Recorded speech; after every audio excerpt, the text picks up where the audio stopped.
So those who resist, they're few in number, but nonetheless, they impact society tremendously because the majority are accommodating. The majority are adapting.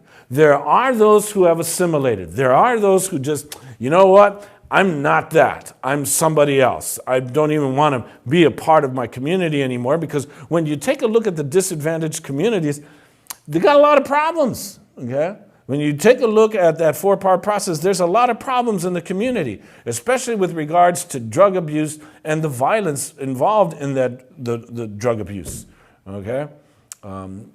So the community does have problems, but those who resist are saying, I'm proud of my community. I'm proud of what's happened, because that's the community that we live in. That's what we have.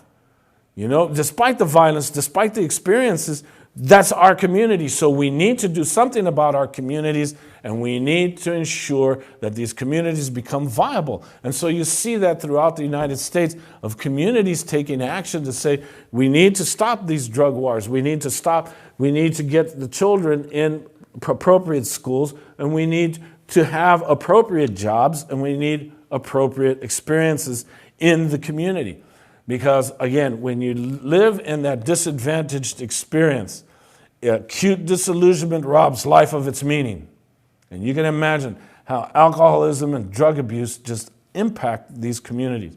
So these communities' resistance, those who resist, are very important because they influence those who are accommodating, and they challenge those who are assimilating to do something about the communities, to come back to the communities, not to leave the communities, but to come back to the communities and reinvigorate them with positive experiences. So please understand the racialization process, okay?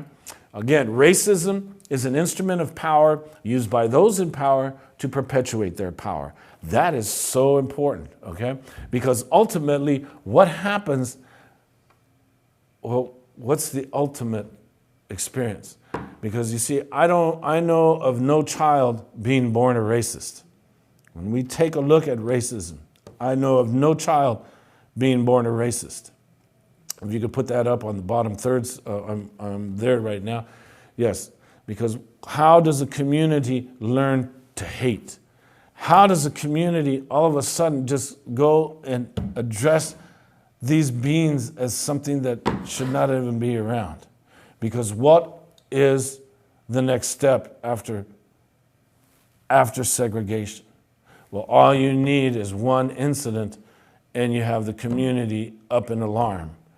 And the next incident, of course, is the hysteria that leads to hate. And that is elimination. Because now, when you have a whole community, a whole society saying, you know what, these greens have got to go, the greens go, then what we do, the ultimate solution is the alienation, the elimination. And so you make it legal, and what happens is you've committed genocide or ethnocide or whatever side you want. Okay? So when we take a look at the racialization process, if you can put it up, we take a look at the last step. I talked about prejudice, discrimination, and segregation. How does a society learn to hate? And that is elimination. The idea is to remove, through legal means, that community. And so, in essence, you've committed genocide and ethnocide. And that's what the debate is right now with regards to the hate that's being practiced by these neo-Nazi groups. If you've understood Charlotte, North Carolina, what's happening in, Charlotte, Virginia, Charlottesville, this last weekend, and the results of that experience. We're taking a look at elimination, removal, and genocide. That is the ultimate step. Okay? So this is what the civil rights movement was about, getting the government out of the business of discrimination, out of the business of segregation. Okay? And of course, those who resist challenge the U.S. warmongers in Congress and the military to get out of the business of elimination.